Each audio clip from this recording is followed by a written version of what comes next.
اسلام تو خود اس چیز کی ترغیب دیتا ہے کہ بغیر آپ اجازت کے بچی کی نکاح نہ کریں. کہ نکاح جو ہے نا یہ آپ کے آدھے ایمان کا حصہ ہے. آدھا ایمان اس سے پورا ہو جاتا ہے تو باقی جو تمہارا ایمان ہے وہ دیگر اعمال کے ساتھ پورا کیجیے. لڑکی اور لڑکا دونوں کی عمر 18 سال کم سے کم ہونا لازمی ہے. تو مہر کے حوالے سے ہمارے معاشرے میں اسٹامپ پیپر پر لکھ تو دیا جاتا ہے لیکن 90% لوگ دیتے نہیں ہیں. ہم اس طرح کی چیزوں کو، یہ ہمارا کلچرل مسئلہ ہے کہ اگر کوئی لڑکی اپنے گھر پہ کہہ دے کہ مجھے فلاں شخص پسند ہے اور میں اس سے نکاح کرنا چاہتی ہوں، تو اب ان پیرنٹس کی ایک ضد ہو جاتی ہے کہ وہاں تو ہو ہی نہیں سکتی. یہ کوئی اتنا بڑا مسئلہ نہیں ہے کہ معاملات عدالتوں میں جائیں. تو کیا طلاق مذاق میں ہو جاتی ہے؟ کوئی آدمی اگر مذاق میں ہی کہہ دیتا ہے کہ میں نے اپنی بیٹی تمہیں دی اور اگلا کہتا ہے میں نے قبول کی اور 2 گواہ بھی موجود ہیں، تو نکاح بھی یہ بالکل ویلڈ ہے، طلاق بھی ویلڈ ہے اور رجوع بھی ویلڈ ہے. السلام علیکم ورحمۃ اللہ وبرکاتہ. آپ سب کو ایک دفعہ پھر مرحبا. Welcome to our podcast episode 7. مرحبا جی آئی نو. بہت بہت شکریہ آپ سب کا، آپ ناظرین کا، کہ آپ اپنا خصوصی وقت نکالتے ہیں اور ہماری پوڈ کاسٹ سے مستفید ہوتے ہیں. آج ہمارے ساتھ سیٹ پر موجود ہیں ہمارے مہمان خصوصی محترم جناب فضیلت الشیخ مزمل ابرار صاحب، جو کہ سینئر مدرس ہیں جامعہ دراسات اسلامک یونیورسٹی میں اور نیابت کرتے ہیں مفتی صاحب کی. خاص کر کے جو آج ہمارا موضوع ہے اس کے حوالے سے نیابت کرتے ہیں. موضوع آج کا ہمارا بہت ہی اہم نکاح اور طلاق کے مسائل کے حوالے سے. اکثر عوام اس سے بے خبر ہوتی ہے، ان کو نہیں پتہ کہ یہ معاملہ ہو جائے تو کیا کرنا چاہیے، شریعت اس بارے میں کیا حکم دیتی ہے. تو انشاءاللہ آج کے اس ایپیسوڈ کے اندر ہم طلاق اور نکاح کے حوالے سے جو مسائل عوام کو درپیش آتے ہیں اس کے لیے ہمارے پاس شیخ موجود ہیں. اور اس کے ساتھ ہمارے ساتھ ایک اور مہمان خصوصی محترم جناب ایڈوکیٹ مدثر اقبال چودھری صاحب، جو کہ ایڈوکیٹ نے ہائی کورٹ میں. انشاءاللہ ان کو بلانے کا بھی مقصد ہمارا یہی ہے کہ عوام کو درپیش مسائل قانونی حوالے سے وہ انشاءاللہ ہماری رہنمائی کریں گے. تو اپنے مہمان کی طرف چلتے ہیں. جی شیخ، کیا حال ہے آپ کا؟ بہت بہت شکریہ آپ نے وقت دیا ہمیں. الحمدللہ، اللہ تعالیٰ کا فضل و کرم ہے. اللہ بارک فیکم. مزمل ابرار میرا نام ہے، خانوال سے تعلق ہے. ابتدائی تعلیم سلفی ماڈل ہائی اسکول سے حاصل کی ہے. اس کے بعد 9th کے بعد جامعہ دراسات الاسلامیہ میں یہاں سے تعلیم الحمدللہ سند فراغت حاصل کی ہے. اور اس کے بعد اللہ تعالیٰ نے درس و تدریس کا موقع دیا ہے. اللہ تعالیٰ یہ قبول فرمائے. ہماری اگر اسکول کی تعلیم کو دیکھا جائے تو اس میں محترم عبداللہ بہاول پوری علیہ الرحمہ ان کے شاگردوں کا بہت بڑا کردار ہے، جن میں ہمارے علاقے کے عابد الرحمن خان صاحب ہیں.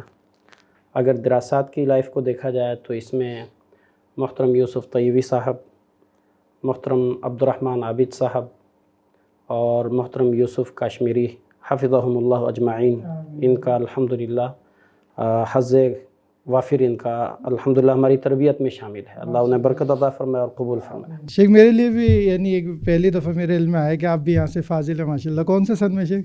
2005 کی فراغت ہے. شیخ یعقوب صاحب اس دور میں تھے.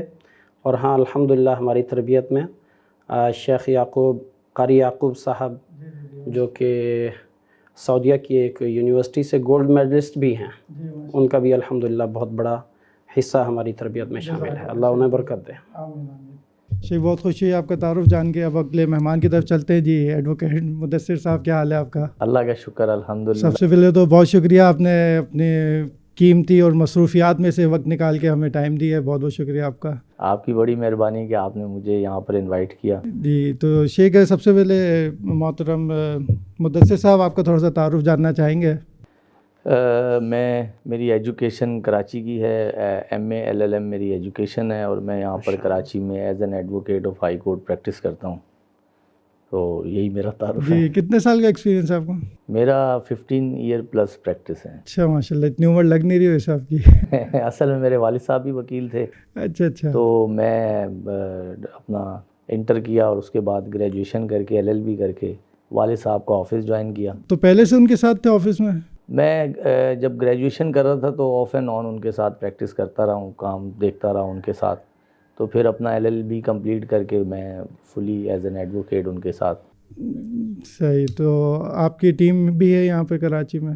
جی میں والد صاحب کو آفس میں دیکھتا ہوں تو الحمدللہ ہماری اچھی ٹیم ہے. کتنے ممبرس ہیں آپ کے ساتھ؟ میرے ساتھ تقریباً 7 to 8 ایسوسیٹس ہیں میرے آفس. ماشاء اللہ زبردست. اچھا مدثر صاحب اور شیخ مزمل ابرار صاحب، جیسا کہ آپ کے سامنے ذکر کیا میں نے کہ آج بلانے کا مقصد یہ ہے کہ عوام الناس کو طلاق اور نکاح، ظاہر سی بات ہے کہ نکاح ایک فطری چیز ہے، جب بندہ بلوغت کو پہنچتا ہے تو اس کی جو ضروریات ہیں ان میں سے ایک نکاح کرنا بھی ہے. تو نکاح تو کرتے ہیں ہمارے معاشرے کے اندر، لیکن اس سے پہلے ان کو ایجوکیٹ نہیں کیا جاتا، ان کو اس سے جو بھی اس کے مسائل ہیں اس سے آگاہ نہیں کیا جاتا، جو پھر چند سالوں کے بعد یا چند مہینوں کے بعد ہم دیکھتے ہیں کہ میاں بیوی کے درمیان کچھ تنازع پیدا ہو جاتے ہیں، جس کی وجہ سے نوبت معاذ اللہ طلاق تک چلی جاتی ہے. تو اس حوالے سے ہم جاننا چاہیں گے آپ سے سب سے پہلے کہ یہ نکاح کا بنیادی معنی کیا ہے، اور اسلام میں کتنی زیادہ سہولت کے ساتھ بندہ نکاح کر سکتا ہے؟ ہاں، نکاح کو اگر دیکھا جائے تو جہاں انسانی معاشرے میں اس کی ضرورت ہے، اس سے بڑھ کے دیکھا جائے تو یہ ایک عبادت ہے. فطرت میں دیکھا جائے تو یہ جانوروں میں بھی ہے، جب بھی وہ بلوغت کو پہنچتے ہیں تو اپنی ضرورت پوری کر لیتے ہیں. لیکن اسلام میں ضرورت سے بڑھ کے اس کو عبادت قرار دیا ہے. رسول اللہ صلی اللہ علیہ وسلم نے فرمایا النکاح من سنتی، نکاح میرا طریقہ ہے، یہ میری سنت ہے. فمن رغب عن سنتی فلیس منی، جو اس طریقے کو چھوڑے گا، بہت سخت الفاظ ہیں، فرمایا وہ ہم میں سے نہیں ہے. اللہ تعالیٰ نے قرآن مجید میں فرمایا کہ وَانْكِحُوا الْأَيَامَ مِنْكُمْ وَالصَّالِحِينَ مِنْ عِبَادِكُمْ وَإِمَائِكُمْ، اپنے بے نکاح مردوں اور عورتوں کو ان کو نکاح کے بندھن میں باندھ دو. نکاح کیا چیز ہے؟ نکاح کا ویسے معنی دیکھا جائے تو ضم کرنا ہے، جوڑنا ہے، ملا دینا. لیکن شرعی اصطلاح میں اگر دیکھا جائے تو ایک خاص قیود اور حدود کے ساتھ ایک مرد کے ساتھ ایک عورت کو اس کے بندھن میں، عقد میں اس کے ساتھ جوڑ دینا چند شروط کے ساتھ، یہ نکاح کہلاتا ہے. اور یہ کہ عبادت ہے، جیسے نماز کا طریقہ ہے، روزے کی بھی ایک عبادت ہے، حج ایک عبادت ہے اور اس کا باقاعدہ طور پر ایک نظام ہے، ایسے ہی نکاح کا بھی ایک نظام ہے. تو شیخ یہ نکاح کے لیے کوئی عمر خاص کی گئی ہے اسلام میں؟ اسلام کہتا ہے کہ جب یہ جو میں نے آپ کے سامنے آیت پڑھی ہے، اس میں بھی بہت سادہ الفاظ ہیں کہ وَأَنْكِحُوا الْأَيَامَ مِنْكُمْ، جو بھی غیر شادی شدہ ہیں ان کو نکاح کے بندھن میں باندھ دو. صحیح. اب اس کی جو ایک بہت ہی عمدہ مثال ملتی ہے وہ نبی کریم صلی اللہ علیہ وآلہ وسلم کی زندگی سے دیکھا جائے تو وہ عمر جس میں انسان کے اوپر نماز فرض ہوتی ہے، مرد کے اوپر، عورت کے اوپر. اگر آپ شریعت کی روشنی میں دیکھیں تو ایک سنن ترمذی میں ایک روایت ہے جس میں اللہ کے نبی صلی اللہ علیہ وسلم فرماتے ہیں کہ نکاح جو ہے نا، یہ آپ کے آدھے ایمان کا حصہ ہے. آدھا ایمان اس سے پورا ہو جاتا ہے تو باقی جو تمہارا ایمان ہے وہ دیگر اعمال کے ساتھ پورا کیجیے. یعنی کہ ایک فطری عمر جب بلوغت کو پہنچتا ہے تو اس عمر میں نکاح کرنا بالکل درست ہے، جائز ہے، بلکہ بہتر و اولیٰ ہے. ہمارے اسلاف تو یہی کرتے تھے، اور ان کے اس عمل کی وجہ سے معاشرے میں بگاڑ، خرابیاں، اور آج کل جو ہمارے معاشرے میں بہت زیادہ معاملات ہیں، یہ چیزیں بالکل نہیں ہوتی. یعنی آپ کہہ رہے ہیں کوئی مخصوص عمر نہیں ہے، یعنی جب بندہ بلوغت کو پہنچے تو وہ نکاح کر سکتا ہے، اس کے بعد بالکل کر لینا چاہیے. یعنی اگر دیکھا جائے آج کے معاشرے میں میرے خیال سے 12 سے 14 سال کا بچہ بالغ ہو جاتا ہے.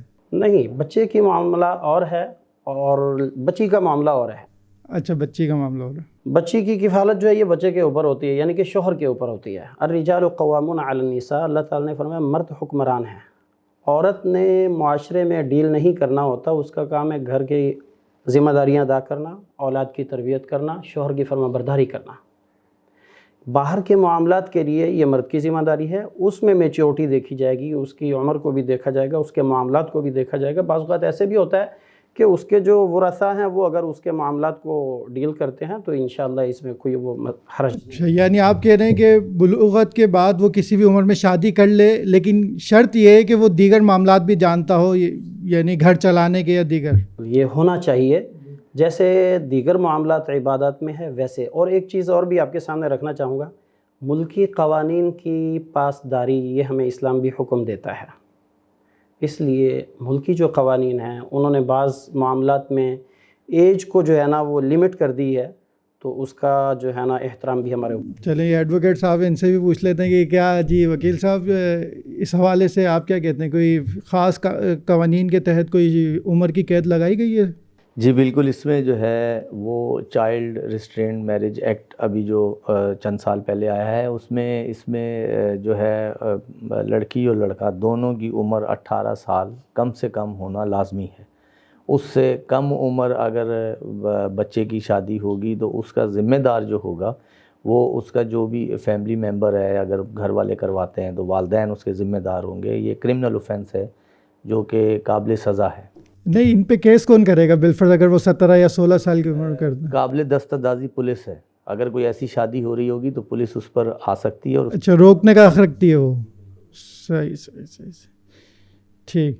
اچھا, تو کوئی اس کے علاوہ بھی کوئی شرائط ہیں اس قانون کے تحت؟ ہمارے جو لاز ہیں, فیملی لاز ہیں, اس میں جو ہے وہ صرف اگر بچی اور بچہ دونوں کی عمر کم سے کم 18 سال ہے تو 2 گواہوں کی موجودگی میں وہ نکاح کر سکتے ہیں. جیسے ہمارے یہاں کورٹ میرج ہوتی ہے, اس میں وہ لڑکی فرسٹ کلاس مجسٹریٹ کے پاس اپیئر ہو کے اور وہ اپنا بیان ایک ریکارڈ کرا دیتی ہے کہ میں اپنی ول اور وش کے ساتھ فلاں بندے سے نکاح کرنے کا. یہاں میں آپ کو روک کے پہلے شیخ سے پھر دوبارہ کنٹینیو کریں گے. شیخ, یہ ولی کے حوالے سے بتائیں کہ یہ سنا ہے کہ نکاح میں ولی شرط ہوتا ہے. ہاں, ہمارے ملکی قوانین میں بعض جگہوں پر رقم موجود ہے, لیکن اس میں جو اصل ہے وہ الحمدللہ پاکستان کے قانون میں یہ ہے کہ کتاب و سنت ہی ہمارا دستور ہے. تو یہاں بھی جو تھوڑا سا معاملہ ہے وہ یہ ہے کہ ہمارا ملکی قانون شاید یہ کہتا ہے کہ جی لڑکی جا کے مجسٹریٹ کے سامنے خود اپنے آپ کو کہہ سکتی ہے. بعض کتابوں میں بھی لکھا ہوا ہے کہ لڑکی جب بالغ ہو جاتی ہے, ان میں تو یہ لکھا ہوا کہ جب بالغ ہو جائے تو وہ جا کے عدالت کے تھرو, قاضی کے تھرو کہیں بھی جگہ پہ اپنا نکاح کر سکتی ہے. جی ایسے ہی مدثر صاحب؟ جی ہمارے لاز میں تو بالکل کر سکتی ہے. تو شیخ شرعی طور پہ ہم اس شادی کو کیا حکم لگائیں گے؟ رسول اللہ صلی اللہ علیہ وسلم, ہم نے کیا حکم لگانا ہے؟ اللہ کے نبی صلی اللہ علیہ وسلم کے فرامین ہمارے سر آنکھوں پر. آپ صلی اللہ علیہ وسلم نے فرمایا کہ اس عورت کا نکاح نہیں ہے جو عورت اپنے ولی کی اجازت کے بغیر نکاح کرتی ہے. فرمایا ایما امرأۃ نکحت بغیر اذن ولیہا فنکاحها باطل, جو بھی عورت ولی کی رضا اور اجازت کے بغیر نکاح کرتی ہے اس کا نکاح نہیں ہے. یہ ایک بہت ہی یعنی کہ معاشرے میں جو ہمارے بگاڑ ہے اس کو یہ ہم یہاں پہ ہم روک بھی سکتے ہیں. ایک باپ بچپن میں ایک بچی کو پالتا ہے, لڑکپن میں پہنچتی ہے اور پھر وہ جوانی کی عمر کو پہنچتی ہے, جب یونیورسٹی یا کالج میں جاتی ہے تو باپ اس کی کیئر کر رہا ہے, اس کو لانے لے جانے کے معاملات دیکھ رہا ہے. لیکن ایک دن بچی غائب ہو جاتی ہے, باپ تھانے پہنچتا ہے, FIR درج کرواتا ہے, دھکے کھاتا ہے. بچی دوسرے 4 دن بعد عدالت کے تھرو کہتی ہے ابا جان میں تو بڑی ہوں, میں نے تو شادی کر لی ہے. یعنی جس نے اپنی جوانی لگا دی اس کو جوان کرنے میں اس کو یہ جواب دیا جا رہا ہے. تو اس لیے رسول اللہ صلی اللہ علیہ وسلم نے فرمایا کہ ایما امرأۃ نکحت بغیر اذن ولیہا فنکاحها باطل. یہ روایت بالکل ابو داؤد میں ہے اور امام البانی رحمہ اللہ علیہ نے اسے صحیح قرار دیا ہے, فرمایا کہ اس کا نکاح باطل ہے. تو یہ اپنا وکیل صاحب سے جاننا چاہیں گے کہ کوئی مہر کی بھی اس کے اندر ہے, جو یعنی لڑکی خود جا کے کورٹ میرج کرتی ہے بغیر ولی کے, جیسا شیخ نے بیان کیا, تو کیا اس میں مہر ہوتا ہے؟ جی بالکل مہر ہوتا ہے, اس میں تمام چیزیں ہیں سوائے جیسا کہ شیخ صاحب نے فرمایا کہ ولی کی پرمیشن, وہ ایسا اس میں ضرورت نہیں ہے. اس میں زیادہ تر ایشوز اس طرح سے کے ہوتے ہیں کہ ماں باپ کسی کی زبردستی شادی کر رہے ہیں یا کچھ اس طرح کا سینیریو ہے, تو لہٰذا وہ مجسٹریٹ کے سامنے اپیئر ہو کے یہ بیان دیتی ہے. اس کے علاوہ تو باقی نکاح نامہ ہوتا ہے تو اس میں وہ ظاہر ہے شرائط ساری موجود ہوتی ہیں, اس میں حق مہر ہے, نہ تو زیادہ سے زیادہ کا کوئی اس میں معیار ہے. کوئی بھی لوگ اپنا جو لائف سٹائل ہے, جو لائف سٹینڈرڈ ہے, اس کے مطابق لوگ اس میں مہر کی رقم رکھتے ہیں. صحیح. تو یہ جو خطبہ نکاح ہے, یہ اس کے لیے دیکھا جاتا ہے معاشرے کے اندر کہ خاص کسی قاری صاحب کا یا قاضی صاحب کا اہتمام کیا جاتا ہے, تو کیا شریعت میں کوئی ایسا ہے کہ لازمی کوئی آئے گا باہر سے اور وہ پڑھائے گا, یا اس میں والد اور بھائی وغیرہ اگر تھوڑا بہت پڑھے ہوئے تو وہ بھی کر سکتے ہیں اس کام کو؟ ہاں, معذرت کے ساتھ اگر آپ مجھے تھوڑا سا موقع دیں تو ایک تو مہر کے حوالے سے کچھ گزارشات آپ کے سامنے رکھ دوں. اللہ رب العالمین نے فرمایا وَآتُوا النِّسَاءَ صَدُقَاتِهِنَّ نِحْلَةً, بیویوں کو حق مہر بخوشی دیجیے, رضامندی کے ساتھ اور خوشی کے ساتھ دیجیے. ہمارے معاشرے میں اسٹامپ پیپر پر لکھ تو دیا جاتا ہے لیکن 90% لوگ دیتے نہیں ہیں، اور بعض اوقات یہ لکھ دیا جاتا ہے کہ اگر طلاق دی تو مہر دیں گے۔ یہ کتنا ظلم ہے کہ ساری زندگی اس کو اپنے ساتھ رکھا اور پھر کہہ دیا کہ جی طلاق تو دی نہیں ہے لہٰذا مہر نہیں دینا۔ دوسری بات یہ ہے کہ نکاح کے حوالے سے کچھ بنیادی چیزیں اگر آپ اس کی اجازت دیں تو محترم نے فرمایا کہ جی جہاں والدین پریشرائز کرتے ہیں بچیوں کو وہاں ضرورت آتی ہے کہ مجسٹریٹ کے سامنے جا کے اپنا بیان دینے کی۔ اسلام نے اس میں بڑی وسعت رکھی ہے۔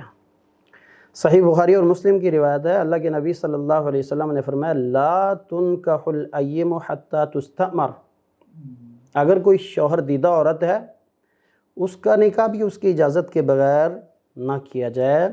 ولا تنکح البکر حتی تستأذن، اور اگر غیر شادی شدہ کنواری وہ لڑکی ہے تو اس کا نکاح بھی اسے زبردستی نہیں کروا سکتے۔ اللہ کے نبی صلی اللہ علیہ وسلم کے پاس ایک ایسا کیس بھی آیا کہ کسی بچی نے کہا کہ اللہ کے نبی میرے ابا نے میرا نکاح جو ہے نا میری اجازت کے بغیر کر دیا، یا میں وہ نہیں پسند کرتی۔ رسول اللہ صلی اللہ علیہ وسلم نے فرمایا کہ اگر آپ کہتی ہو تو میں اس کو ختم کر دیتا ہوں۔ اس نے کہا نہیں، میں اسے ختم نہیں کرنا چاہتی، لیکن لوگوں کو اس معاملے کا پتہ چل جائے کہ بچی کی رضامندی بھی لازمی ہے۔ دوسری بات یہ ہے کہ شادی کی کیوں جاتی ہے؟ اللہ کے نبی صلی اللہ علیہ وسلم نے فرمایا یا معاشر الشباب من استطاع منکم الباءۃ فلیتزوج، شباب جوانوں کو کہتے ہیں۔ اس میں وہ جو آپ ایج والا معاملہ کہہ رہے ہیں وہ بھی نمٹ جاتا ہے کہ جوانوں سے کہا جا رہا ہے کہ جو تم میں سے ہمت رکھتا ہے، طاقت رکھتا ہے، وہ شادی کرے، اور جو تم میں سے شادی نہیں کر سکتا تو اسے پھر روزہ رکھنا چاہیے، اس سے خواہش جو ہے نا مان پڑ جاتی ہے۔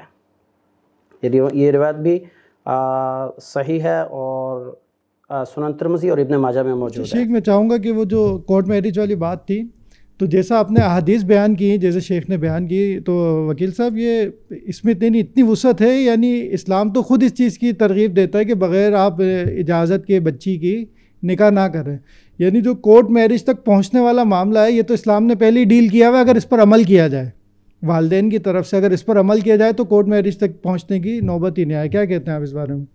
اس میں تو زیادہ مسئلہ جو ہے وہ ہمارا سوشل اور کلچرل مسئلہ ہے، اور آپ نے بالکل صحیح فرمایا، شیخ صاحب نے بڑی اچھی رہنمائی کی اس پہ۔ ہم اس طرح کی چیزوں کو، یہ ہمارا کلچرل مسئلہ ہے کہ اگر کوئی لڑکی اپنے گھر پہ کہہ دے کہ مجھے فلاں شخص پسند ہے اور میں اس سے نکاح کرنا چاہتی ہوں، تو اب ان پیرنٹس کی ایک ضد ہو جاتی ہے کہ وہاں تو ہو ہی نہیں سکتی۔ یہ بھی ایک ایشو ہے یہاں پہ، جس کی وجہ سے میرا پرسنل آبزرویشن ہے کہ زیادہ تر جو نکاح ہوتے ہیں کورٹس کے اندر، اس میں بیسک ریزن کچھ اس طرح کی ہوتی ہے۔ اگر پیرنٹس اس میں موقع کی مناسبت سے، فہم و فراست سے اس مسئلے کو ڈیل کریں تو میرا خیال ہے کہ یہ کوئی اتنا بڑا مسئلہ نہیں ہے کہ معاملات عدالتوں میں جائیں۔ تو یہ تو ہمارا ایک کلچرل ایشو ہے۔ جی جی بالکل، بہت اچھی بات کہی آپ نے۔ اچھا یہ عشق، اس میں نے بات کی آپ سے کہ جو یہ نکاح کی تقریب ہے، یا ایک چیز میں اور اگر آپ کی اجازت ہو، اللہ آپ کو برکت دے۔ جی جی بالکل۔ رسول اللہ صلی اللہ علیہ وسلم نے فرمایا اذا اتاکم من ترضون خلقہ ودینہ فزوجوہ، جب تمہارے پاس کوئی ایسا رشتہ آتا ہے جس کے اخلاق اور دین سے تم رضامند ہو تو وہاں رشتہ دے دو۔ وکیل صاحب جیسے آپ نے ذکر کیا نا کہ وہ رشتہ آتا ہے تو وہ یعنی لڑکی بھی اگر اظہار کر دے، اور اس میں ممانعت تو نہیں ہے شیخ اگر لڑکی اظہار کر دے؟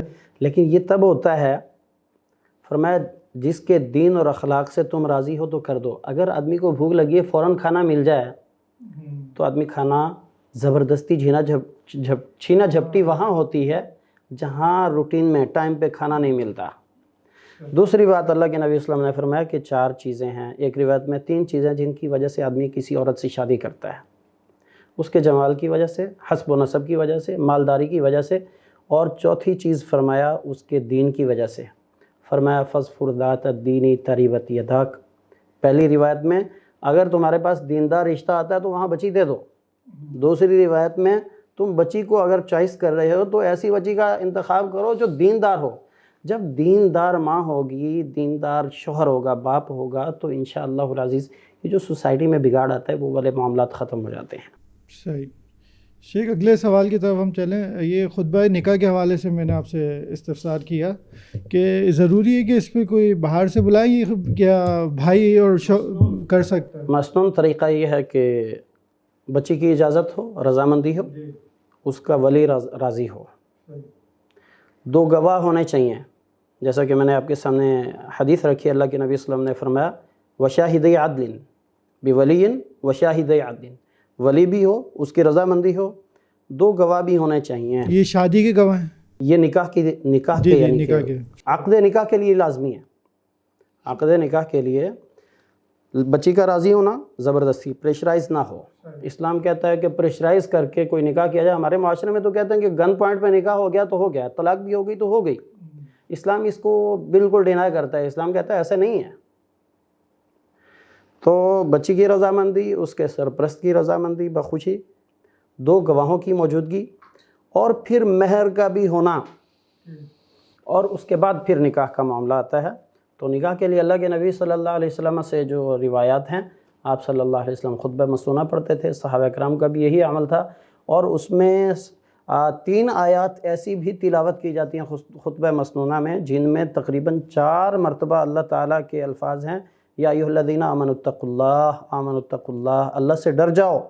یہ ایک عبادت ہے، تو اس میں بے ایمانی نہیں ہونی چاہیے، فراڈ نہیں ہونا چاہیے، دھوکہ دہی نہیں ہونی چاہیے. تو شیخ یہ اگر یہ کام جو آپ نے بیان کیے، یعنی اگر یہ بھائی یا والد کر لے تو خود بھی وہ نکاح پڑھا سکتا ہے؟ بالکل ویلڈ ہے. 2 گواہ ہونے چاہیے، باپ بھی کر سکتا ہے، بھائی بھی، کوئی بھی کر سکتا ہے. شیخ یہ اب یہ اپنا وکیل صاحب سے ہم جاننا چاہیں گے کہ یہ معاشرے میں جو طلاق یا خلا کی وجوہات، آپ کیا سمجھتے ہیں کہ زیادہ تر کیا وجوہات ہیں جن کی وجہ سے نوبت یہاں تک آ جاتی ہے کہ عورت خلا یا طلاق کے معاملات تک پہنچ جاتا ہے جوڑا؟ یہ اس کا جواب جو ہے ظاہر ہے وہ تو میری پرسنل آبزرویشن سے ہوگا. تو میری ذاتی جو آبزرویشن ہے وہ یہ ہے کہ یعنی آپ کے پاس کیسز آتے ہیں نا مختلف، آپ اسٹڈی کرتے ہیں. جی ہمارا جیسے جیسے یہ معاشی نظام تباہ ہو رہا ہے تو ہماری ہر چیز تباہ ہوتی جا رہی ہے. ہمارے اقدار تباہ ہوتے جا رہے ہیں، ہمارا فیملی نظام تباہ ہوتا جا رہا ہے. جب اس میں زیادہ تر جو خلا کے کیسز ہوتے ہیں اس میں آپ حیران ہوں گے کہ 6 مہینے رہی ہے، 2 مہینے رہی ہے بچی، 1 سال رہی ہے، 1.5 سال، یہ زیادہ کیسز اس طرح کے ہوتے ہیں. اس کے بعد کیسز ہوتے ہیں کہ جو 5 سال 6 سال کوئی رہے ہیں. تو وجہ کیا ہے؟ سب سے بڑی وجہ تو یہ ہے کہ ایکسپیکٹیشنز ایک دوسرے کی طرف بہت زیادہ ہوتی ہیں. اور سیکنڈ تھنگ جو ہے وہ ہمارا جو آج کل حالات ہیں، ظاہر ہے فائنینشیل سچویشنز لوگوں کی ایسی ہیں، یہ بھی ایک بہت بڑی ریزن ہے کہ ہم جو ہے وہ ایک دوسرے کی، آج کل آپ کو پتہ ہے عزت، اس کا مرتبہ اس کی دولت دے کر کرتے ہیں. تو ایکسپیکٹیشنز زیادہ ہوتی ہیں جب وہ پوری نہیں ہوتی ہیں. اچھا جہاں پیسہ ہے وہاں دوسری سچویشن ہے. وہاں یہ ہے کہ جی مجھے اب ظاہر ہے ایک مرد ہے وہ 12 گھنٹے 18 گھنٹے کوئی بزنس کر رہا ہے تو مینٹلی جو ہے وہ اس میں اتنا زیادہ انوالو ہے کہ وہ اپنی فیملی کو پورا ٹائم نہیں دیتا ہے.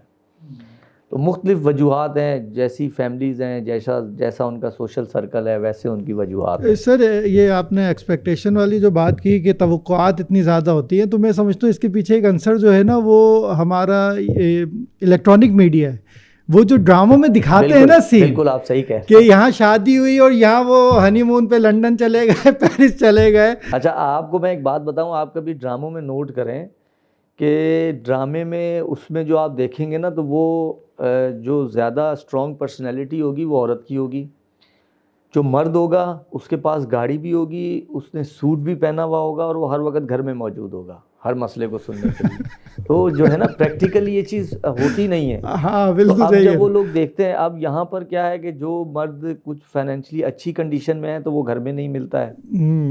تو اب وہ ساری ایک پیکیج نہیں ملتا ہے. جب ایک پیکیج نہیں ملتا ہے تو جو میڈیا نے ان کی ذہن سازی کی ہوئی ہے تو ان کو لگتا ہے کہ نہیں یہ آپشن ہی غلط ہو. ہاں یعنی جو وہ انہوں نے ڈرامے میں دیکھا ہوتا ہے کہ وہ صبح اٹھیں تو ناشتہ ٹیبل پہ آ رہا ہے، یہاں پر چلتا ہے کہ اگلے ہفتے وہ برتن مانج رہی ہے، تو وہ سارا الٹ ہو جاتا ہے. بالکل اسی طرح، بالکل ایکسپیکٹیشنز جو ہوتی ہیں وہ بالکل ان کی پوری نہیں ہوتی ہیں اس میں. شیخ صاحب یہ جاننا چاہیں گے کہ یہ جیسے وجوہات جو ظاہری اسباب ہیں وہ تو ہمیں ڈسکس کیے ہیں، ہم سمجھتے ہیں کہ روحانی یا باطنی طور پر جو ہم خرافات شادی کے موقع پہ کرتے ہیں، یہ اس کی بے برکتی ہے کہ جس کی وجہ سے رشتہ زیادہ دیر نہیں چلتا. آپ کیا کہتے ہیں اس بارے میں؟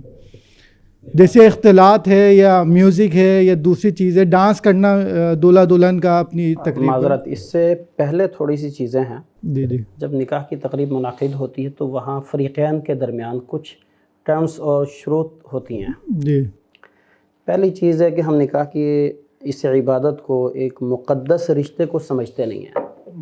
اس میں ہمارے پاس کوئی نالج نہیں ہے. لوگ کہتے ہیں میں نے طلاق دے دی اور اسے پتہ ہی نہیں تھا طلاق کیا ہے، اس بار اس کی معلومات نہیں لی جاتی۔ دوسری بات یہ ہے کہ رسول اللہ صلی اللہ علیہ وسلم جب کوئی ایسا معاملہ ہوتا تو آپ صلی اللہ علیہ وسلم ایک دعا دیا کرتے تھے، بارک اللہ لک و بارک علیک و جمع بینکما فی خیر، اللہ تعالیٰ تم پر برکتیں نازل کرے اور برکتوں سے تمہیں ڈھانپ لے اور تمہیں خیر پر ہی جمع رکھے۔ یہ ظاہراً جو ہمارے نکاح کے موقع پر آدھا گھنٹہ دعا کی جاتی ہے، اس سے یہ بہت ہی جامع ہے، اگرچہ 3-4 الفاظ ہیں، اور یہ ادا کرنے والے بہت کم لوگ ہیں، اور جو ادا کرتے ہیں وہ الحمدللہ خیر سے بھرے رہتے ہیں، برکتیں ان پر نچھاور ہوتی ہیں اور ان کے گھر ٹوٹتے نہیں ہیں۔ دوسری بات یہ ہے کہ ہم نمازوں کی پابندی نہیں کرتے۔ تیسری بات، اللہ تعالیٰ کا ذکر نہیں کرتے۔ جس گھر میں قرآن نہیں پڑھا جاتا وہاں شیطان خوب دنگا فساد کرتا ہے۔ چوتھی بات یہ ہے کہ رسول اللہ صلی اللہ علیہ وسلم سے صحیح بخاری اور مسلم میں روایت ہے، ان حق الشروط ان یوفى به ما استحللتم به الفروج، سب سے اہم جو ہے نا ٹرمز اور جو شروط ہیں وہ شروط ہیں جس سے ایک میاں ایک بیوی آپس میں ایک دوسرے کو اپنا لباس بناتے ہیں، ہن لباس لکم انتم لباس لہن، اپنا اوڑھنا بچھونا بناتے ہیں، تو ان کو جب ہم فالو نہیں کرتے تو پھر یہ فساد ہوتا ہے۔ دوسری بات یہ ہے کہ سوشل میڈیا کا بہت زیادہ کردار ہے۔ ایک کہنے والا کہتا ہے کہ میں آسمان سے ستارے لے کے آ جاؤں گا، جبکہ وہ زمین پہ 2 ٹائم کی روٹی نہیں کھلا سکتا، تو ایسے میں پھر یہی معاملات ہوتے ہیں۔ اگلی بات جو ہے خلا کے معاملات، آپ کا سوال خلا سے ہے۔ خلا میں جو عدالتوں میں کیسز جاتے ہیں، میرے سامنے جو اس کا تجربہ ہے، تقریباً 80% سے زیادہ جھوٹ ہوتا ہے۔ خاتون طلاق کا مطالبہ کر رہی ہوتی ہے لیکن وہ ایڈریس ہی ایسا دیتی ہے جہاں پہ شوہر ہے ہی نہیں۔ 80% شوہر کو پتہ ہی نہیں ہوتا کہ میری بیوی خلا کے لیے عدالت گئی ہوئی ہے۔ ہمارے پاس ایسے کیسز بھی آئے ہیں کہ خاتون اپنے شوہر کے ساتھ ہی زندگی گزار رہی ہے اور اس نے عدالت سے خلا کی ڈگری لے لی ہے۔ جب اس کو ڈگری مل گئی ہے وہ گھر سے چلی گئی ہے، کہتی میں نے تو خلا لے لیا۔ یعنی اس کا کوئی اندر ہی کوئی فطور تھا۔ یہ جو سوشل میڈیا کا ہے نا معاملہ، اس نے بستے گھروں کو بھی اجاڑ دیا ہے، بہت گھروں کو برباد کیا۔ اور زیادہ تر مدثر صاحب آپ ٹی ویز یعنی ڈراموز کے اگر ٹاپکس دیکھیں گے نا، یعنی موضوع جس پر وہ پورا ڈرامہ گھوم رہا ہے نا، وہ یہی ہے۔ اصل میں پہلے جو ڈرامے ہمارے چینلز پر آیا کرتے تھے، اس کے آپ رائٹرز دیکھیں کون ہوا کرتے تھے۔ اس کے رائٹرز جو ہیں وہ اشفاق احمد ہوتے تھے، بانو قدسیہ ہوتی تھی، جو خود جو ہے ایک بہت بڑی شخصیات، گھریلو سسٹم کو پروموٹ اور کرنے دوسرا والے ان کا مینٹل لیول ایسا تھا۔ تو اب جو کہانیاں ہیں وہ بھی ایسی ہیں، تو اس میں جو ہے وہ کوئی سٹوری نہیں ہے، وہ جو ہے صرف ایک لو سٹوری ہے اور 2 بندوں کی ہے، اور اس میں روز لڑائی ہو رہی ہے۔ اور تو ہم جو صحن سازی کر رہے ہیں اپنے لوگوں کی، تو ظاہر ہے اس میں ہماری جو فیملی کا نظام ہے وہ سارا تباہ ہو رہا ہے۔ ہم خود اپنی جنریشنز کو تباہ کر رہے ہیں، اور کچھ قوانین کی بھی ہمارے ہاں غلطی ہے۔ میں تو یہ کہوں گا کہ ان کو پراپر طریقے سے ایڈریس کرنا چاہیے۔ جیسے شیخ صاحب نے کہا، یہ بالکل درست کہا، سنگل پیرنٹس کا رواج یہاں بہت زیادہ ہو گیا۔ آپ کو بے تحاشا مرد ملیں گے اور عورتیں ملیں گی کہ جی ہماری شادی ہوئی، ہمارا 1 بچہ ہے، ہمارے 2 بچے ہیں، اب ہم الگ الگ رہتے ہیں۔ اچھا رہے الگ الگ رہیں، کہیں اور انہوں نے شادی نہیں کی۔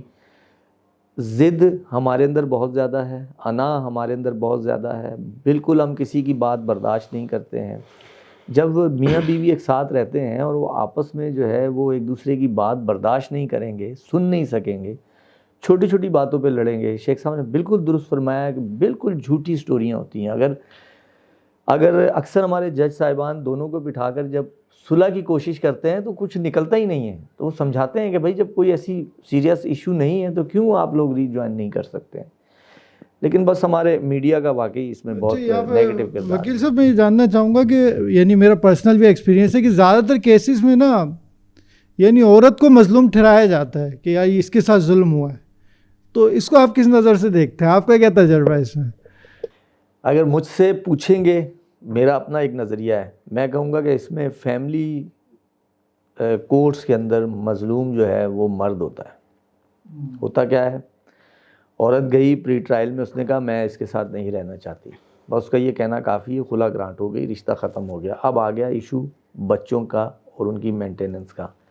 بچوں کی کسٹڈی وہ جی تو تم رہیں گی ماں کے پاس، مینٹیننس جی وہ تو باپ دے گا. اب جو ہے ایک بچے کا 15,000 20,000 کورٹ نے کہا کہ آپ اس کا مینٹیننس دیں. اب جو ہے وہ 2 بچے ہیں, ان کا وہ مینٹیننس جو ہے وہ آ کے کورٹ میں جمع کرا رہا ہے. اب وہ کہتا ہے اب مجھے ان سے ملنا ہے. وہ تو جی آپ کورٹ میں ملیں گے. اچھا کب ملیں گے جی؟ جو ہے وہ مہینے میں 2 دن ملیں گے 1 گھنٹے کے لیے. آپ مجھے بتائیں یہ ظلم نہیں ہے؟ کیا وہ باپ نہیں ہے؟ وہ اپنے بچوں کے فرائض پورے نہیں کر رہا ہے؟ اس سے ایک معاشرے میں ڈپریشن پھیل رہی ہے, اور ہم بہت سارے ایسی چیزیں ہیں کہ جس کا آج ہم فیس کر رہے ہیں رزلٹ. تو یہ جو معاملات چل رہے ہیں اس کا چند اگلے سالوں کے بعد ہم ایک ایسی عجیب جنریشن فیس کریں گے کہ اس کے بعد ہم سوچیں گے کہ وہ غلطیاں تھیں, اب ان کی تربیت کیسے کی جائے. تو یہ میں اس سے قطعاً اتفاق نہیں کرتا ہوں. فیملی کورٹس کے اندر مظلوم جو ہے وہ باپ ہے, اگر آپ دیکھیں. اچھا وکیل صاحب, ایک یہاں پہ نا میں بات کرنا چاہوں گا کہ میں نے تو یہی دیکھا ہے, یعنی جو بھی یہ خلا کے یا طلاق کے معاملات ہوتے ہیں نا, جو ہماری سائڈ پہ ہوتا ہے نا, یعنی ہمارے جاننے والا ہے وہی مظلوم ہوتا ہے. اس کے ساتھ یا اگر وہ لڑکا ہے نا تو لڑکی نے کچھ کیا ہوگا اس کے ساتھ, وہ اس کا سونا اٹھا کے لے گئی, کچھ بھی کر گئی ماں کے ساتھ مل کے. اور اگر لڑکی ہماری سائڈ پہ نا تو لڑکے والے خراب تھے. تو یہ پتہ نہیں, یہ تو ہم بہت اچھے ہیں کہ ہمارے جاننے والے لنک بہت نیک ہوتے ہیں اور ان کے ساتھ اگلا ہاتھ کر کے جا رہا ہوتا ہے. ایک لے مین کے ساتھ ایسا ہوتا ہے. لیکن اگر کوئی میرے پاس آئے گا یا شیخ صاحب کے پاس مسائل آتے ہوں گے, سنتے ہوں گے, کیونکہ صلح صفائی اکثر جو ہے وہ مدرسے میں معاملات ہوتے ہیں, لوگ جو ہے وہ علماء کے پاس جاتے ہیں کہ کوئی صلح کا رستہ نکل آئے. شیخ صاحب بھی سنتے ہوں گے, شیخ صاحب بھی یہ بات سے ایگری کریں گے کہ ہم سن لیں گے ان کی بات, لیکن ہمیں پتہ ہے کہ وہ اس میں سے 5% 10% تو سچ ہے, اور باقی جو ہے وہ یہ ایسی باتیں ہیں کہ اگر کمیونیکیٹ کی جاتی وقت پہ تو یہ مسائل نہ ہوتے ہیں. جی شیخ, آپ کیا کہیں گے اس بارے میں؟ شیخ, اگر عرب کو دیکھا جائے تو وہ نکاح کے بعد دشمنیاں دوستیوں میں بدل جاتی تھیں. کسی خاندان میں بہت زیادہ دشمنی ہوتی, جب انہیں اپنی بیٹی دے دیتے یا داماد بنا لیتے تو وہ بہت زیادہ محبت میں رچ بس جاتے تھے اور پہلی نفرتیں دور ہو جاتی تھیں. بہت زبردست حل ہے یہ دشمنی ختم. لیکن ہمارے معاشرے میں یہ ہے کہ رشتہ لینے سے پہلے سسرال بہت اچھا ہے, جیسے ان کی بیٹی لے لی اب وہ بہت گندے ہیں جی, ان کا اخلاق اچھا نہیں ہے, ان کا کردار اچھا نہیں ہے. یہ ہر عورت کا مسئلہ ہے, یہ جس کا نکاح ہو گیا نا اس کا یہ مسئلہ ہے. تو اس میں ہمیں یہ کرنا چاہیے کہ اللہ تعالیٰ نے فرمایا واتقوا اللہ الذی تساءلون بہ والارحام,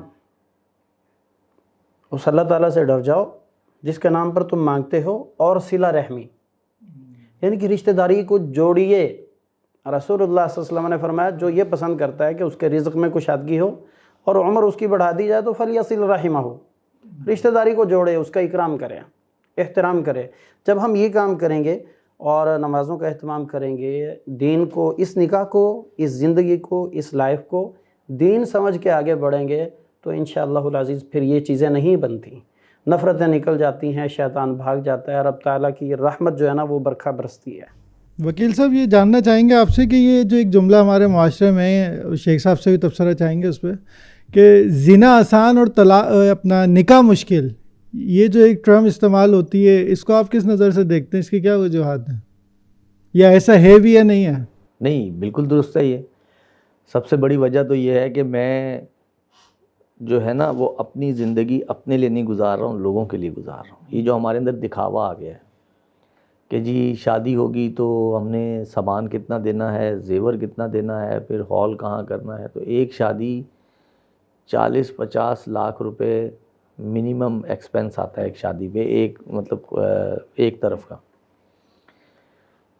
اب آپ خود دیکھ لیں کہ جو ہے وہ شادی کی طرف کیسے جائیں گے. وکیل صاحب, لیکن اس پہ کوئی قانونی کارروائی نہیں ہے کیا؟ کہ جیسے کبھی ایک, یعنی ہم چھوٹے تھے تو ہم نے سنا کہ جی 1 ڈش ہونی چاہیے, جی یہ قانون پاس ہو گیا اور اس پہ سختی ہو رہی ہے, پولیس والے آگے چیک کر رہے ہیں کہ ایک سے زیادہ کھانا نہیں ہونا چاہیے آپ کے ہال کے اندر.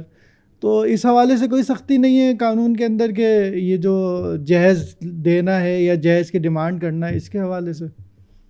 قانون سازی تو دیکھیں وقتاً فوقتاً ہوتی رہی, لیکن ہمارا جو کلچرل بگاڑ آ چکا ہے ہمارے اندر, وہ اب کس طرح, جب تک ہم خود اس کے اوپر کوشش نہیں کریں گے کہ اس طرح کی رسم رواج ختم ہونے چاہیے, تو تب تک کیسے ختم؟ اور اس سب کا ہم حصہ ہیں, ہم سب اتنے ہی ذمہ دار ہیں. تو ہم سب کو اتنی ہی محنت کرنی ہوگی تب جا کر یہ. جی شیخ صاحب، یہ نکاح آسان کے حوالے سے آپ کیا اپنی رائے یا مشورہ پیش کریں گے؟ میرے شیخ یوسف طیبی حفظہ اللہ تعالی وہ فرماتے ہیں کہ جب ایک گلاس لبالب بھر جاتا ہے تو اس میں مزید پانی ایڈ کریں گے یا کوئی بھی چیز ڈالیں گے تو وہ باہر جاتی ہے. ایسے ہی فطری چیز ایک جوانی ہے. جب یہ آدمی جوان ہو جاتا ہے تو اس کے بعد اسلام نے یہ رستہ دیا ہے کہ آدمی شادی کرے، نکاح کرے. جب آپ یہ نہیں کریں گے، اس میں اپنی رکاوٹ کسی اور چیز کو بنائیں گے. وہ کھانا ہے، وہ جہیز ہے، وہ جاب ہے، وہ غربت ہے، وہ جی کیا نام ہے ابھی تو بچی کمانے والی نہیں ہوئی یا بچہ کمانے والا نہیں ہوا یا اس کا اپنا گھر نہیں ہے، تو تکن فی الارض فتنۃ او فساد عارض. پھر فتنہ ہوگا، پھر بچیاں بھاگیں گی، پھر یہ معاملات ہوں گے، پھر زنا ہی آسان رہے گا اور شادی مشکل ہو جائے گی. سادگی اپنائیے. ہم نے ایسے رشتے دیکھے ہیں کہ اللہ کے نبی صلی اللہ علیہ وسلم کے پاس مسجد نبی میں خاتون آ جاتی ہے، اس کے پاس بھی کچھ نہیں ہے، اور جو نکاح کے لیے مرد آگے پیش ہوتا ہے اس کے پاس لوہے کی انگوٹھی بھی نہیں ہے، لیکن اللہ کے نبی صلی اللہ علیہ وسلم بندھن میں باندھ دیتے ہیں. یعنی اگر آج کے دور میں ہم یہ انگوٹھی والی بات کریں، یعنی 1000 روپے بھی نہیں تھے اس کے پاس؟ بالکل 1000 روپے تو بہت بڑی چیز ہے. اچھا. انہیں دینے کے لیے اتنا ہی نہیں، اللہ کے نبی صلی اللہ علیہ وسلم نے انہیں پھر یہ کہا کہ تمہارا مہر یہ ہے کہ جتنا قرآن سورتیں تمہیں یاد ہیں وہ تم نے اپنی بیوی کو، اپنی منکوحہ کو یاد کروانی ہے، اور یہ تمہارا مہر ہوگا. دیگر صحابہ کرام کو دیکھیں، اللہ کے نبی صلی اللہ علیہ وسلم نے بہت زیادہ صحابہ کرام. ایک صحابی شادی کر کے آ گیا، اس کے کپڑوں پر رنگ لگا ہوا ہے. آپ صلی اللہ علیہ وسلم نے پوچھا تم نے بیوی کو مہر کیا دیا ہے؟ تو اس نے کہا میں نے کھجور کی گٹھلی کے برابر سونا دیا ہے. تو آپ صلی اللہ علیہ وسلم نے فرمایا اولم ولو بشاتن، ایک بکری کا بھی کر سکو تو ولیمہ ضرور کرو. یعنی حق مہر دے دیا، شادی ہو گئی. شادی ہو گئی ہے. بعض اوقات ستو وغیرہ ملا ملو کے دوستوں نے وہ ولیمہ کھلایا ہے. پھر ہمارے معاشرے میں یہ ہے کہ بچی والوں کے اوپر ظلم کیا جاتا ہے. ایک تو جہیز بھی دیں گے، دوسرا وہ کھانے بھی کھلائیں گے، حالانکہ یہ بالکل غیر مسنون طریقہ ہے. بچی والے جو اپنی بچی پال کے ایک تربیت یافتہ فرد بنا کر کے آپ کو دے رہے ہیں، ان کے اوپر کھانے کا بوجھ ڈالنا، ان کے اوپر جہیز کا بوجھ ڈالنا، ان کے اوپر گاڑی کا بوجھ ڈالنا اور ان کے سامنے ڈیمانڈیں رکھنا، یہ ایک قسم کی جو ہے نا اسلامی اخلاقیات کا جنازہ ہے. ایسا نہیں ہونا چاہیے. یہ جو نکاح مشکل اور زنا آسان والی بات ہے، اس پہ اگر میں بات کروں آپ سے کہ آپ کیا سمجھتے ہیں کہ ہمارے معاشرے میں لڑکے کی کیا عمر ہوتی ہے ایوریج کہ جب وہ نکاح کر رہا ہوتا ہے؟ میں تو سمجھتا ہوں کہ 30 سے 35 سال یہ بہت زیادہ بڑھتی جا رہی ہے. یعنی یہ اس کو پھر لڑکا بھی بولنا تھوڑا سا معیوب محسوس ہو رہا ہے، یعنی آدمی وہ ٹھیک ٹھاک ہو کے وہ پھر شادی کی طرف جا رہے ہوتے ہیں. درست فرمایا. نکاح کے لیے ہمارے پاس آتے ہیں ماشاءاللہ لوگ آتے ہیں، تو میرے پاس 22 سال کے لوگ بھی، بچے جوان بھی آئے ہیں، 22-25 سال، 28-30 سال، اس طرح یہ چل رہی ہے ایوریج لوگوں میں. الحمدللہ ابھی جو ہے نا جو دیندار حلقے ہیں وہ جلدی شادی کرنے کی طرف ہیں. جو دین سے بیزار ہیں یا دین سے لا علم ہیں، ان لوگوں کی طرف اسٹیٹس ہوتا ہے کہ جب یہ کام ہوگا تو اس کے بعد ہم نکاح کی یہ تقریب سیلیبریٹ کریں گے. شیخ یہ کچھ مسائل ایسے آتے ہیں کہ بلکہ میں ایک دن یہاں مسجد میں بیٹھا تھا تو میرے پاس آئے کہ وہ ہم نے کچھ فتویٰ لینا ہے. میں نے کہا کیا مسئلہ ہے آپ کا؟ اس نے کہا یہ میرا بھائی ہے، اس نے 1 طلاق مذاق میں دی ہے. تو کیا طلاق مذاق میں ہو جاتی ہے؟ اس حوالے سے آپ رہنمائی فرمائیں. رسول اللہ صلی اللہ علیہ وسلم سے روایت ہے ثلاث جدہن جد وحزلہن جد. 3 چیزیں ایسی ہیں جو مذاق میں بھی دی جائے تو ہو جاتی ہے، واقع ہو جاتی ہیں. ہمارے معاشرے میں چونکہ ڈرامہ اور فلمیں یہ وہ چیزیں ہیں، اس وجہ سے یہ بگاڑ ہے. لوگ سمجھتے ہیں کہ نہیں اس سے تو کچھ بھی نہیں ہوتا. اللہ کے نبی صلی اللہ علیہ وسلم نے فرمایا مذاق میں دی ہے یا حقیقت میں دی ہے، یہ کام ویلڈ ہو جاتا ہے. ایک نکاح، ایک طلاق، اور تیسرا رجوع کرنا اپنی بیوی سے. تو اگر کوئی آدمی مذاق میں اپنی بیوی کو طلاق دیتا ہے یا وہ حقیقت میں دیتا ہے یا طلاق کے بعد رجوع کا الفاظ ادا کر لیتا ہے، اور اسی طریقے سے کوئی آدمی اگر مذاق میں ہی کہہ دیتا ہے کہ میں نے اپنی بیٹی تمہیں دی اور اگلا کہتا ہے میں نے قبول کی اور 2 گواہ بھی موجود ہیں، تو نکاح بھی یہ بالکل ویلڈ ہے، طلاق بھی ویلڈ ہے اور رجوع بھی ویلڈ ہے. زبردست، بہت اچھا. یہ مدثر صاحب سے جاننا چاہیں گے آپ کے کوئی ایسا قانون کے تحت ہے معاملہ کہ اگر وہ کسی نے کوئی بولے کہ میں نے تو مذاق میں دی تھی تو اس پہ جج صاحب کیا فیصلہ کریں گے؟ وہ طلاق ہوگی یا نہیں ہوگی؟ نہیں، اس پہ تو دیکھیں نا یہ شرعن مسئلہ ہے، اور فیملی لاز جو ہیں اس طرح کی سچویشن میں وہ جو بھی علماء کے فتوے ہوتے ہیں اس کو فالو کرتے ہیں. اچھا فالو کیا جاتا ہے. ٹھیک ہو گیا.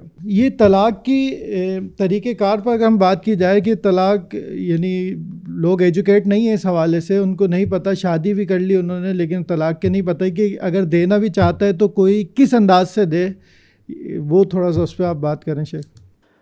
مسنون یہ ہے, بلکہ کہا جائے کہ ویلڈ طریقہ یہ ہے کہ آدمی ایسے طہر میں اپنی بیوی کو طلاق دے جس میں اس نے اپنی بیوی کے ساتھ قربت حاصل نہیں کی.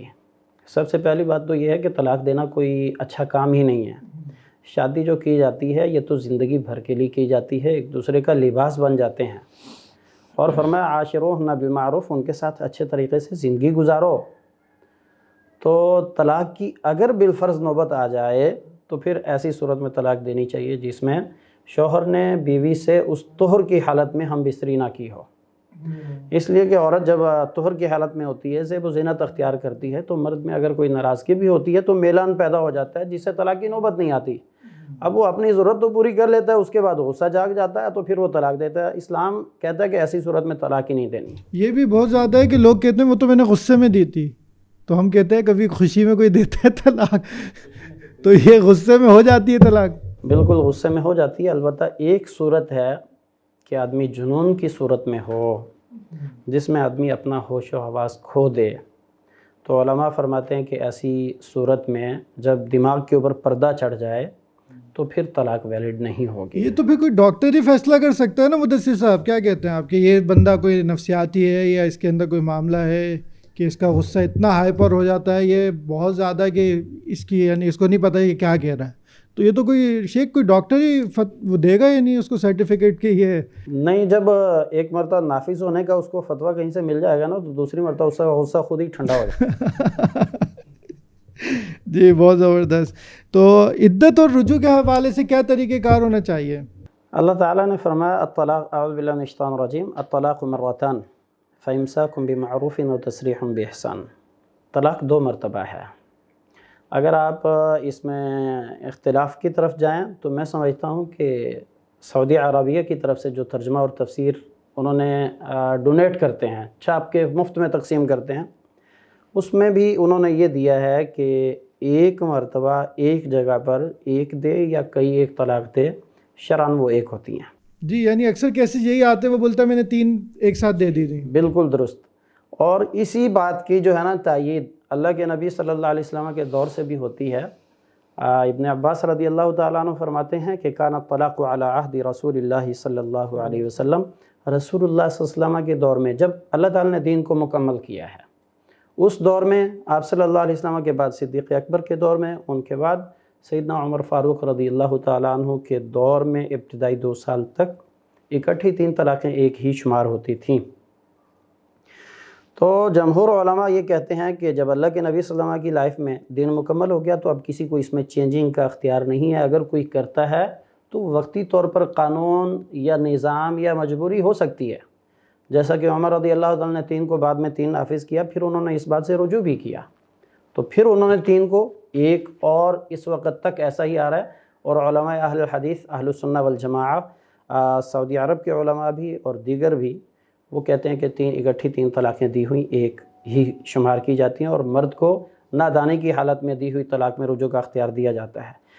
مولانا شفیع عثمانی صاحب, تقی عثمانی صاحب کے والد ہیں, ان کے پاس بھی ایک کیس لایا گیا. انہوں نے ایک عیسائی جوڑا تھا, وہ مسلمان ہوا, تو شوہر نے لڑائی جھگڑے میں بیوی کو طلاق دے دی. اکٹھی 3 طلاقیں تھیں, وہ لکھ کر کے لے آئے, اور لجنۃ العلماء میں یہ فتویٰ پیش کیا, استفتاء پیش کیا گیا, درخواست پیش کی گئی, تو سب لوگوں نے کہا کہ تینوں ہو چکی ہیں, اب ان کا حلالہ ہوگا. اس پر مفتی تقی عثمانی صاحب کے والد صاحب نے فتویٰ دیا کہ اہل حدیث کے نزدیک 1 طلاق ہوئی ہے اور تم رجوع کر لو. ان لوگوں نے جا کے رجوع کر لیا. یہ اس وقت بھی ماہنامہ الشریعہ 2010 کا شاید جولائی کا میگزین ہے, اس میں بھی یہ موجود ہے, اور انڈیا کا ایک میگزین اس میں بھی اس کا حوالہ موجود ہے. تو انہوں نے رجوع کر لیا.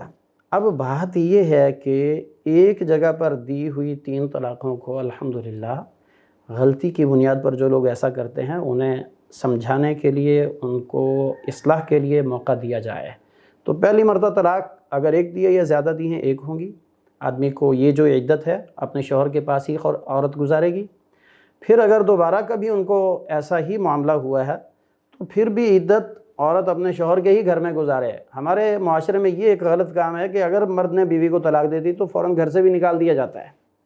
ایسے بھی کیسز آئے ہیں کہ خاتون نے گھر کے باہر بیٹھ کر کے رات گزاری اور صبح اگلے آ کر کے لے گئے کہ میں نے تو اس کو طلاق دے دی لہٰذا یہ میرے گھر میں کیوں رہے.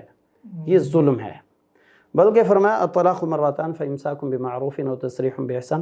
2 طلاق تک تم اپنی بیوی کو اپنے ساتھ اچھے طریقے سے رکھو, یا پھر اگر چھوڑنا ہے تو تیسری طلاق جب آپ دیں گے تو اس کے بعد آپ کی بیوی آپ کے ساتھ نہیں رہے گی, پھر یہ عورت اپنے میکے چلی جائے گی. صحیح. یہ جاننا چاہیں گے وکیل صاحب سے کہ خلا اور طلاق میں نان و نفقے کے حوالے سے کیا کہتے ہیں آپ؟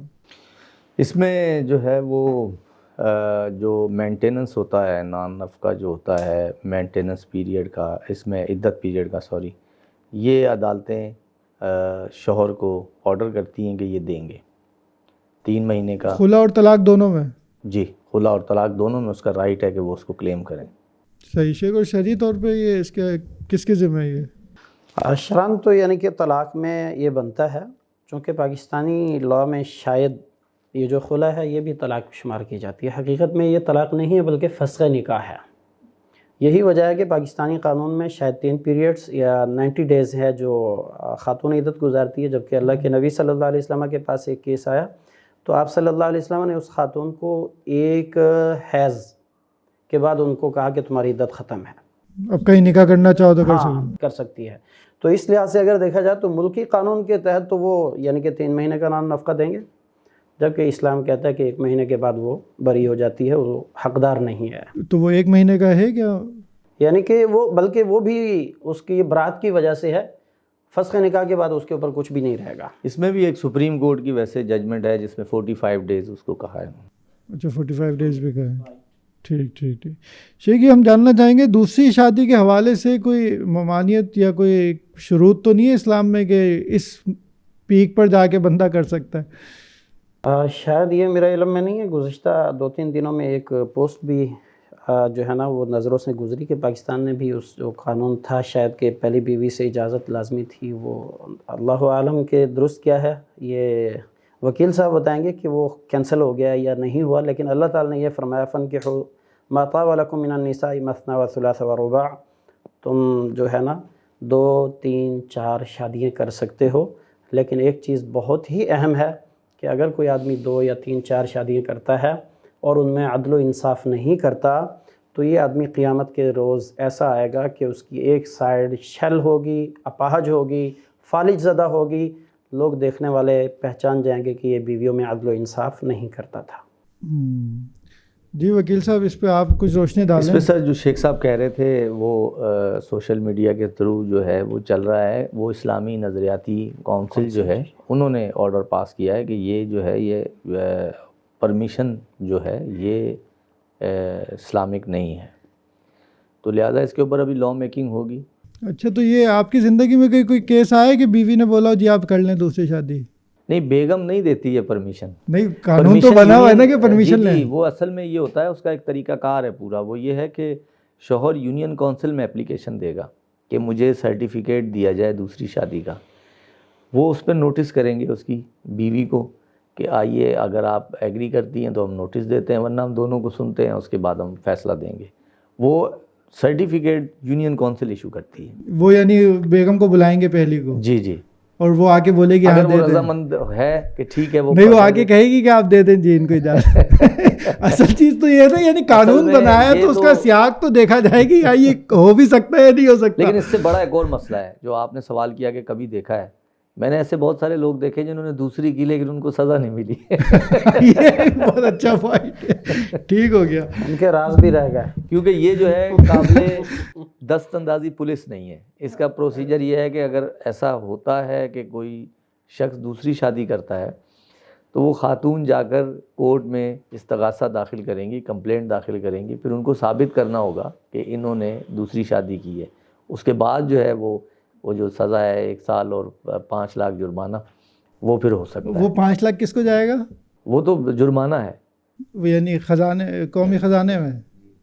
تو لیکن آج تک ہم نے کوئی ایسا کیس دیکھا نہیں ہے پورے پاکستان میں کہ کسی کو سزا. ٹھیک ہو گیا, بہت شکریہ جی شیخ. آخر میں ہم چاہیں گے کہ آپ میاں بیوی یا نئے جوڑے کو یا پرانے ہم جیسے پرانے جوڑوں کو آپ کوئی نصیحت کریں گے کس انداز سے یہ پیار محبت بڑھا سکتے ہیں آپس میں. اللہ آپ کو برکت دے. ایک چیز میں خلا کے حوالے سے ایڈ کرنا چاہتا ہوں پہلے, اس کے بعد نصیحت کی طرف, کہ آج کل یہ جو سوشل میڈیا کا زور ہے یا لوگوں کی طرف سے گمراہ کیا جاتا ہے, اس میں گمراہ ہونے میں ہم بہت تیز ہیں, ہدایت کی طرف آنے میں ہم بہت جو ہے نا سلو ہیں, آہستہ ہیں, تیز نہیں ہیں. رسول اللہ صلی اللہ علیہ وسلم نے خلا کے معاملے میں عورتوں کو بہت یعنی کہ صبر کی تلقین دی ہے. فاطمہ رضی اللہ تعالیٰ عنہ آ کر کے کہتی ہیں اللہ کے نبی مجھے غلام دے دیجئے. آپ صلی اللہ علیہ وسلم نے فرمایا کہ بیٹا تم سبحان اللہ الحمدللہ اللہ اکبر اللہ تعالیٰ کا ذکر کیا کرو, یہ تمہارے لیے اس سے بہتر ہے.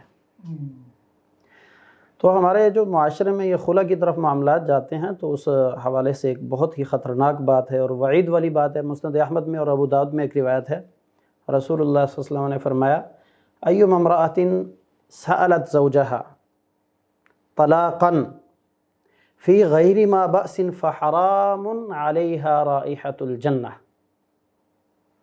جو عورت بغیر کسی شرعی عذر کے, ایک ہے کہ خامد اپنی خامد ہونے کی حیثیت ہی ادا نہیں کر سکتا, عورت کی ضرورت ہی پوری نہیں کر سکتا, تو وہ جائز ہے.